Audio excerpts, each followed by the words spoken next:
Salam à tous, Baruch Hashem, on a le Srout et la chance de pouvoir continuer le Chok Emouna. On est le 12 Shevat dans le cycle annuel et on démarre le jardin de la foi. Rak Hashem Yodéa. Il n'y a que Hashem qui sait véritablement quand une personne doit guérir, par qui elle doit guérir, comment elle doit guérir. C'est marqué dans la Gemara Avodazara, page 55.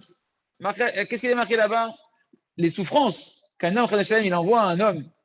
Eh bien, au moment où elles arrivent, au moment où elles sont envoyées à l'homme, eh bien, avant qu'elles arrivent chez l'homme, on lui fait jurer, les malachim, les anges qui vont amener la souffrance, on leur fait jurer, qu'ils vont devoir partir de cet homme-là tel jour, et qu'ils devront partir à telle heure, et qu'ils devront partir par l'intermédiaire de telle personne, et qu'ils devront partir par l'intermédiaire de tel remède. Et de cette Gemara-là, Rabbeinu Akadosh, dans l'Écouté Moran, dans la Torah 3, de la deuxième partie de l'Écouté Moran, il nous dit, donc du fait qu'en réalité, il faut de telles conditions pour guérir un malade, comment le médecin, il peut avoir l'audace, d'accord, de venir guérir un patient avec toutes sortes de médicaments, toutes sortes de combines. N'est-ce pas que le médecin, il n'en sait rien? Est-ce que c'est le bon jour qu'Hachem il a décidé, qu'il avait déjà décidé? Est-ce que c'est la bonne heure? Est-ce qu'il est lui-même le bon médecin? Est-ce que c'est le bon remède? Est-ce que toi, tu as été choisi en tant que le bon médecin pour guérir cette personne-là et être envoyé de la guérison d'Hachem sur terre? Et du fait qu'en réalité, le jour, l'heure, le remède et le médecin, c'est déjà fixé avant même que la maladie elle arrive. Et que c'est une zera minashamayim, c'est un décret du ciel. Comment maintenant, ce malade-là, que lui, il ne sait pas du tout ce qui est décrit dans le ciel, comment il peut se tourner vers un médecin? Tu ne sais pas si c'est le bon médecin, si c'est le bon jour, si c'est la bonne heure. Comment tu vas te remettre dans les mains d'un docteur sans savoir bien si c'est le bon docteur, si c'est le bon zman, qui va donner le bon remède? Et de là, on apprend en réalité que quand tu te tournes vers un médecin, quand tu te tournes vers le corps médical, etc., eh ben, il faut rester toujours dans cette dimension qu'on vient de voir ici et te dire, j'espère, Bezat Hashem, que c'est le moment et c'est le médecin et que c'est les bonnes conditions qui ont été, c'est le bon moment où toutes les conditions sont réunies pour que le médecin et le médicament qu'il va me donner, ce soit le bon moment. Et c'est pour ça qu'on doit essentiellement se tourner vers Akadosh Baruch Hu, parce que tout ça, c'est que et uniquement la Gemara nous dévoile entre les mains d'Akadosh Baruch Hu. On continuera, merci Hashem, demain, merci Hashem. Et on avance avec le jardin des louanges, Netiv Haemet, le sentier de la vérité. Donc, comme on a clarifié que la partie de la Hitbodedut la plus importante, de laquelle dépend tout le lien avec le Créateur, c'est la partie de la Hitbodedut du remerciement. C'est pourquoi, comme on a vu plusieurs fois, c'est la chose sur laquelle le Yetzer Hara va te mettre les plus grands empêchements dans ta Hitbodedut, ça va être sur le remerciement. Parce que c'est évident que c'est beaucoup plus facile de prier, de supplier Hachem, de pleurer, parce qu'on comprend que pour chacun d'entre nous, on a tout de suite envie naturellement d'aller pleurer, entre guillemets, d'aller demander à Hachem de combler nos manques. C'est la tendance naturelle qu'on veut qu'Hachem y remplisse et qu'il solutionne nos problèmes. Mais ce que l'homme, il ne sait pas, et c'est sur quoi on insiste, c'est que le remerciement, il va attirer sur toi une abondance beaucoup plus grande que tous les demandes et les désirs que tu vas pouvoir faire dans ta Hitbo des doutes. C'est pourquoi on se doit de s'habituer à démarrer notre Hitbo des doutes par des remerciements. Et comme on l'a dit, c'est très bien qu'un homme il s'habitue à démarrer tous les jours dans sa Hitbo des doutes, à remercier déjà sur les grandes choses qui sont stables, qui sont fixes dans sa vie, comme ses parents, on a vu, sa femme, comme le fait qu'il s'est rapproché d'Hachem, des tzadikim, de la Torah, des mitzvot, etc., etc. Et ensuite de remercier après dans ton Cheshbon Nefesh, en détail, chaque détail de bonnes choses qui te sont arrivées dans ta journée qui s'est passée depuis la Hitbo des doutes d'hier à la Hitbo des doutes d'aujourd'hui. Donc on continue avec le livre À travers champs et forêts. Lama Areota, pourquoi tu as fait du mal à ce peuple? Et c'est ça qu'en réalité Hachem, il a fait comme réprimande à Moshe Rabbeinu, d'accord, Alav Shalom, comme c'est marqué dans le Sefer Shemot, chapitre 6, c'est marqué que Dieu a parlé à Moshe Rabbeinu et il lui a dit, je suis Hachem. Hachem, Yudke Vavke, la miséricorde. Et Rachid là-bas, il lui dit, qu'est-ce qu'il a dit à Hachem pourquoi il a dit à Moshe, je suis Hachem, miséricordieux? Rachid Akadosh, il nous dit que dans cette phrase-là, en fait, Hachem, il est venu le réprimander sur la phrase que Moshe Rabbeinu, il avait dit à Hachem, Lama Areota, pourquoi tu fais du mal à ce peuple? On resitue un petit peu historiquement où est-ce qu'on est. Après que Moshe Rabbeinu, il est sorti de l'entretien avec Pharaon, son premier entretien avec Pharaon, qui vient de dévoiler à Pharaon qu'il est l'envoyé d'Hachem pour libérer le peuple juif, et que, qu'est-ce qui s'est passé? Pharaon, il n'a pas libéré le peuple juif, il a alourdi le travail du Ham Israël, il a alourdi l'esclavage du Ham Israël, Alors immédiatement, il y a Datan et Aviram, les Réchaïm, qui sont venus et qui ont commencé à venir se plaindre en disant, regarde, Moshe, depuis que tu es venu devant Pharaon, non seulement que tu ne nous as pas délivrés, que tu ne nous as pas facilité la tâche, mais au contraire, la souffrance de l'esclavage sur le Ham Israël, elle s'est alourdie. Alors à ce moment-là, Moshe s'est tourné vers Hachem et il a dit à Hachem, Lama Areota la Hamazé, pourquoi Hachem tu m'as envoyé pour faire du mal à ce peuple-là? Aïe, aïe, aïe, aïe, aïe, aïe, aïe, aïe, quelle phrase il a dit Moshe Rabbeinu. Et là, le Rav nous dit, notre maître chez Yahir Hachamarouche, il dit, ne croyez pas que les paroles elles sont comme le sens simple du texte. C'est pas possible que Moshe Rabbeinu, il était d'accord avec ses Réchaïm, Datan et Aviram, que maintenant, sous-entendu, la situation, elle est encore pire qu'avant qu'il était envoyé par Hachem, et que oui, ils ont raison, il faudrait se plaindre, et que Moshe lui-même, la preuve, vient se plaindre à Hachem, pourquoi tu m'as envoyé pour faire du mal à ce peuple? Chaz Shalom de penser une chose pareille. Moshe Rabbeinu, Chaz Shalom, c'est pas un être humain normal qui peut maintenant penser que Chaz Shalom, maintenant il y a du mal, et que le fait que Pharaon il a augmenté l'esclavage, ça s'appelle qu'on a augmenté le mal sur l'âme Israël. Quoi, le mal il existe sur terre?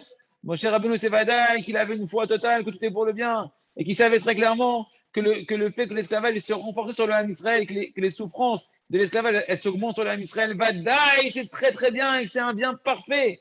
Et que grâce à ça, justement, l'âme Israël va pouvoir, ils vont se renforcer dans le chemin du remerciement, des louanges à Kadosh Baruch Hu, et que s'ils font ça, alors que Baruch Hu, il peut les délivrer en un seul instant, et ils peuvent s'annuler sur eux toutes les détresses, tous les problèmes, tous les exils, et ils vont pouvoir sortir de l'Égypte avec des grands trésors. Alors, c'était quoi cette phrase de Moshe Rabbeinu? C'est quoi ce que c'est Lama Araouta qu'il a dit Moshe Rabbeinu? C'est quoi l'essentiel de cette plainte que Moshe Rabbeinu, il a fait à Kadosh Baruch Hu? En réalité, la plainte de Moshe Rabbeinu, dit Rabbi Nathan de Breslev, c'est que Hachem Itbarach, il s'est plaint que Hachem Itbarach, il a laissé en face de lui, en opposition, Datan et Aviram, ces Réchaïm, qui vont être opposés à la vérité d'Hachem, qui passe par Moshe Rabbeinu, et que par leurs paroles, ils vont affaiblir le Ham Israël. Dans leur émouna, ils vont éloigner le Ham Israël de Moshe Rabbeinu, des tzadikim, que ces tzadikim-là, ils enseignent la émouna, qu'il n'y a pas de mal dans le monde, où tout est pour le bien, et eux, ils viennent, regarde, tu nous as alourdi l'esclavage, pourquoi t'es venu Moshe, pourquoi t'es... Kilou, il parle sur le tzaddik et il décourage le Israël de croire dans les paroles du tzaddik qui est devenu vraiment venu le tzaddik pour nous délivrer. Et donc, c'est ça que Moshe a dit, Lama, pourquoi tu fais du mal à ce peuple de laisser Datan et Abiram, de laisser des cholkim, des gens qui disent la shonara sur les tzaddikim, qui disent la shonara sur toi, Hachem, et qu'à cause de ça, ils empêchent la Géoula, ils retardent la Géoula du Israël. Et c'est juste après ça que Rabbi Nathan, dans son commentaire, il nous amène la fameuse phrase sur laquelle tout le livre et toute l'intelligence de ce livre-là, elle est basée, cette phrase qu'on n'arrête pas de répéter parce qu'il faut qu'elle rentre à l'intérieur de nous. Et on répète encore une fois les paroles de Rabbi Nathan, les paroles de Rabbi Nathan à Kadosh, qui béhémet, car en vérité, si tout le monde écoutait les voix des tzadikim authentiques, d'aller dans ce chemin-là, d'avoir foi constamment qu'Hachem Itbarach, tout ce qu'il fait c'est pour le bien, et qu'on donnait des louanges et des remerciements à Hachem Itbarach, sur le bien comme sur le mal, comme il dit David Ameler, je te louerai dans le bien et je te louerai dans le mal. Alors c'est sûr, nous dit Rabbi Nathan, c'est une promesse, une certitude, une vérité, que ça annuleront toutes les détresses, tous les exils complètement, qu'on aura déjà une Géoula totale.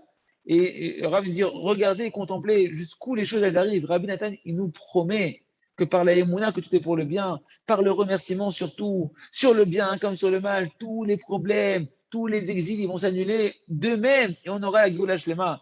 Merci Hachem, on continuera demain. On continue avec le jardin de la sagesse. Il se trouve donc, il nous dit le Rav, donc rappelez-vous, dans les paroles de Rabbi Nathan, qui nous rentrent à l'intérieur de nous l'importance du conseil du renouveau, de faire un nouveau départ, d'oublier son passé, et de faire un nouveau départ comme c'est qu'on vient de l'être aujourd'hui. On est en plein milieu des paroles de Rabbi Nathan. Donc Rabbi Nathan nous dit, il se trouve donc qu'il n'y a aucune preuve d'un jour à l'autre, d'une heure à une autre. Tu ne peux pas dire, il s'est passé ça il y a une heure, donc il va se passer ça maintenant et dans le futur. Il s'est passé ça hier, donc ça va se passer comme ça dans ma vie demain. Pas du tout. Parce qu'on a vu, il nous a démontré que tous les Sarim Magdoshim, le Harizal, il nous a dit que tous les mondes d'en haut et tous les rouages des astres, ils sont constamment en train de changer. Donc les influences astrales, elles changent constamment à chaque seconde, elles sont en train de changer. Et donc les événements de ta vie sont influencés de manière différente à chaque seconde. Et donc ce qui s'est passé jusqu'à présent, eh ben, il se peut que maintenant, dans le présent, ça va être complètement différent. Que à partir de maintenant, si tu fais un nouveau départ, tu vas pouvoir donner du plaisir à Hachem.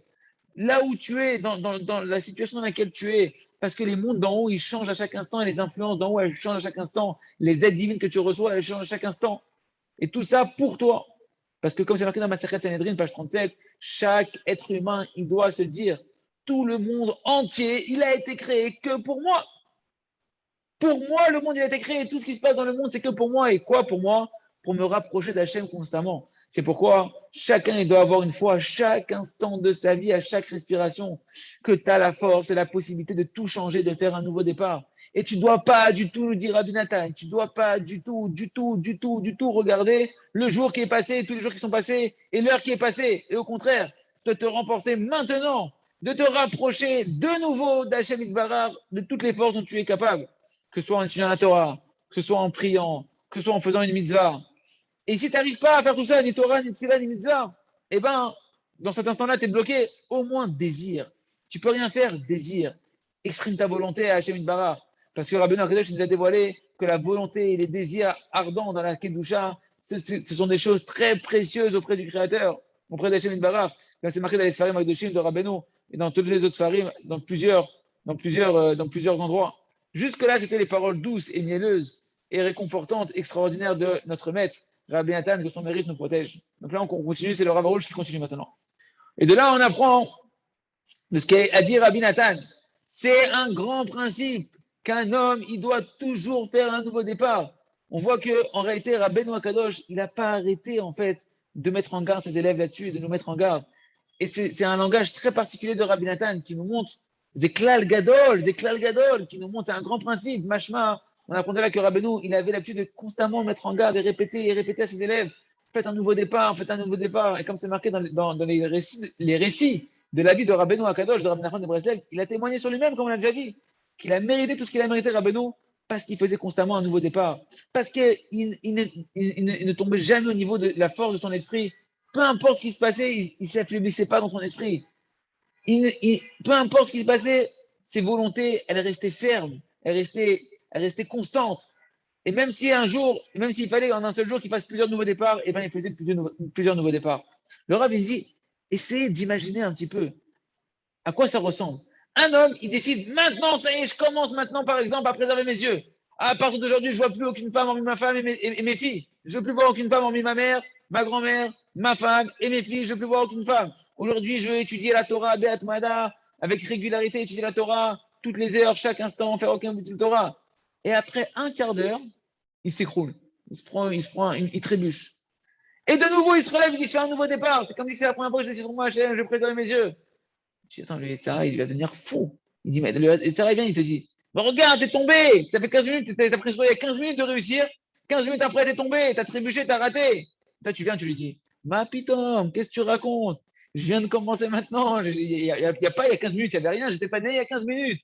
Je viens de naître maintenant. Le Yetzara, quand il te voit comme ça, Rabotai, le Yetzara, quand il voit ça, pas shoot, c'est lui qui déprime. Et il est obligé de te laisser tranquille parce qu'il a plus d'emprise sur toi. Il rationne que l'on comprenne, qu'on prie, qu'on crie à Hachem de faire rentrer ce conseil, de faire un nouveau départ, et qu'on puisse chanter Maché Haya Haya Ikale Atrilme Atrala. Ce qui s'est passé, c'est le passé, l'essentiel, c'est de faire un nouveau départ, et pas que de chanter, de le crier Bitfila pour le vivre et faire de nouveaux départs autant que c'est nécessaire dans la journée pour vaincre le Yetzirah et mettre en dépression non pas nous-mêmes, mais notre mauvais penchant. On termine la tâche avec le Sefer Or Hadash. Donc on était resté sur le suspense hier, que le Rav vous expliquait que de l'histoire de son élève qui était en train de se noyer dans la mer et qu'il a crié de toutes ses forces, Hachem, tu es obligé de me sauver. Il a eu un miracle qui lui est arrivé, que comme ça, il a pu comprendre le secret de la Tila et le secret de la Gemara de Shah qu'on avait vu dans Masechet Shkalim, dans Masechet Rosh Hashanah. Mechila.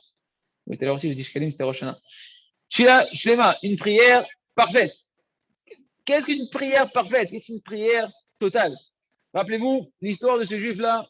Il nous dit le Rav dans cette histoire, je suis resté extrêmement stupéfait et ça m'a énormément éveillé. À cet instant, Hachem, il m'a ouvert dans mon cœur quand j'ai entendu cet élève raconter son histoire. Ça a éclairé mon cœur et mes yeux d'une nouvelle compréhension. Cette histoire-là, en réalité, elle m'a donné toute l'explication sur cette Gemara-là. Et j'ai reçu, grâce à cette histoire-là, la réponse à énormément de questions et une explication à beaucoup de choses, comme je vais l'expliquer dans la suite de ce chapitre. Et j'ai continué à beaucoup réfléchir sur les choses, à les éclaircir. Et Hachem m'a permis de dévoiler un secret extraordinaire qui fait partie des secrets de toute la création. Et donc, en plus de tous les autres secrets, il y a des grands secrets que je vous ai déjà dévoilés dans ce livre-là. Je voudrais, Bezrat Hachem, avec l'aide du ciel, vous faire partager, vous associer à ce secret supplémentaire qui va compléter toute l'image qu'on a vue depuis le début de notre livre. Image, c'est comme on appelle la cerise sur la crème du gâteau. D'accord, la cerise sur le gâteau. Et de cette cerise-là, Rabotai, dépend tout ce qu'on a dit dans ce livre-là.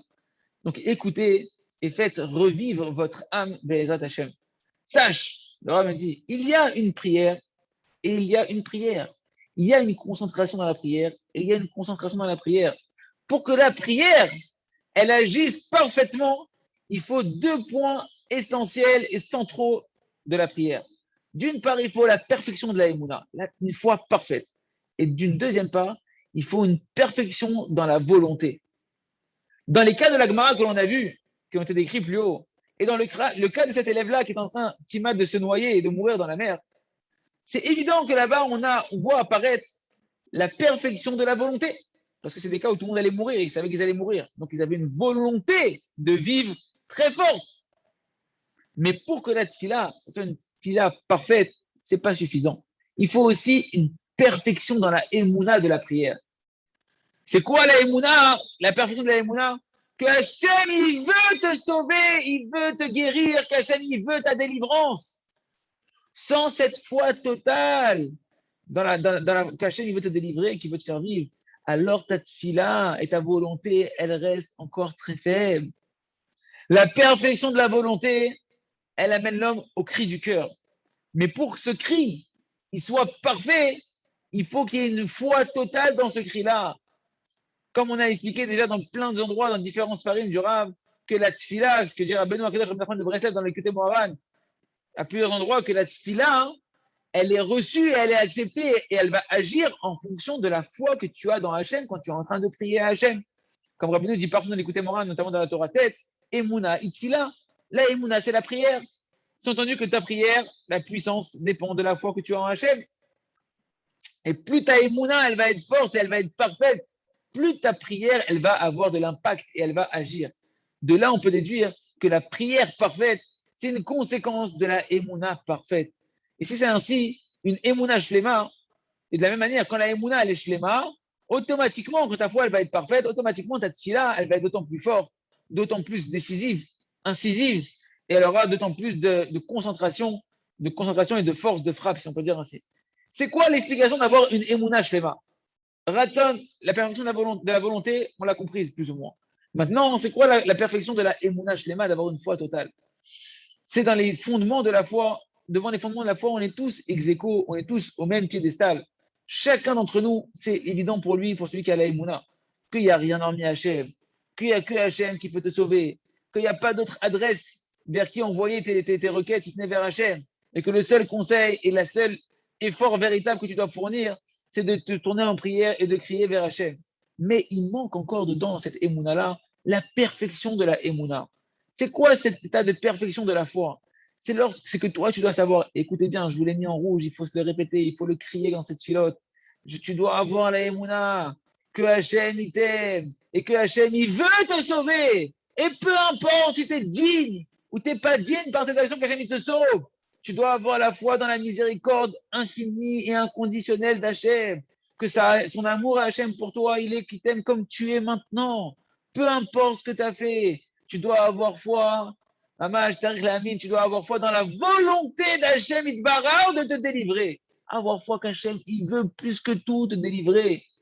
Et ce Talmid-là, cet élève-là qui a failli se noyer dans la mer, il a crié à Kadosh Baruch Hu, Hachem, t'es obligé de me sauver. Mais qu'est-ce que c'est? Parce qu'il allait se noyer, il allait mourir, ça, c'était fini. T'es obligé de me sauver, Hachem. Qu'est-ce qu'il a exprimé dans son cri?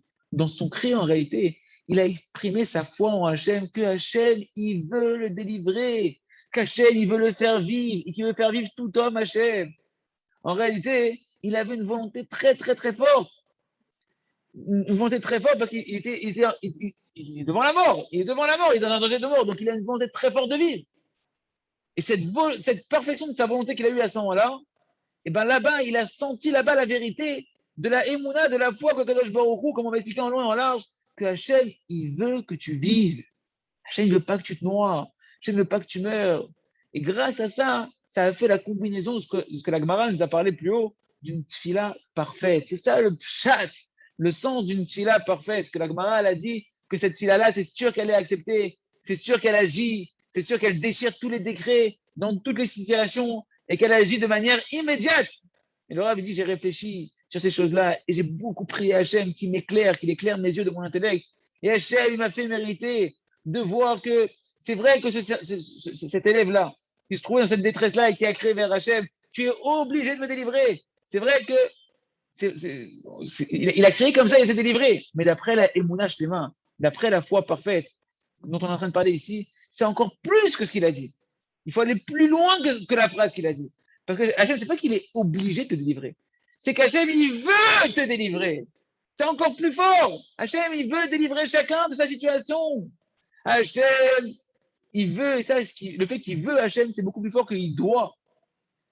Michel est celui qui veut quelque chose, tu n'as pas besoin de le convaincre, tu n'as pas besoin de l'obliger, il a envie de faire déjà. Il a déjà envie. Kol Sheken, la plus forte raison pour Hachem Itbarar, que toute sa volonté à Kadosh Baruch Hu, toute sa volonté, et c'est ça, elle est dirigée vers le but de toute la création entière. De vouloir, il veut nous aider à toute la création, Hachem, il veut que donner à toute la création, à chaque créature.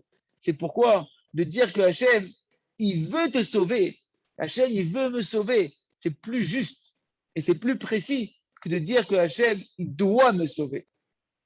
Parce qu'on doit avoir cette foi totale que Hachem, il veut sauver tout être humain.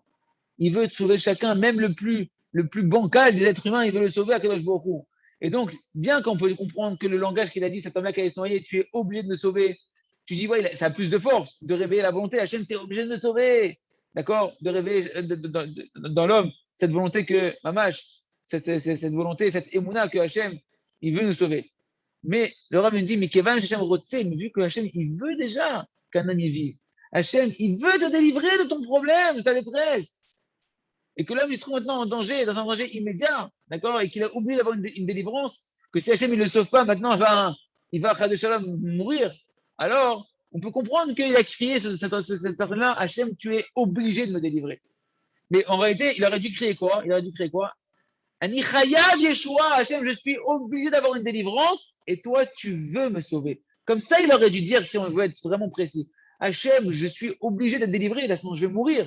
Et toi, c'est sûr que tu veux me sauver. Alors sauve-moi maintenant, immédiatement, Hachem. Comme ça aurait été la phrase idéale à dire.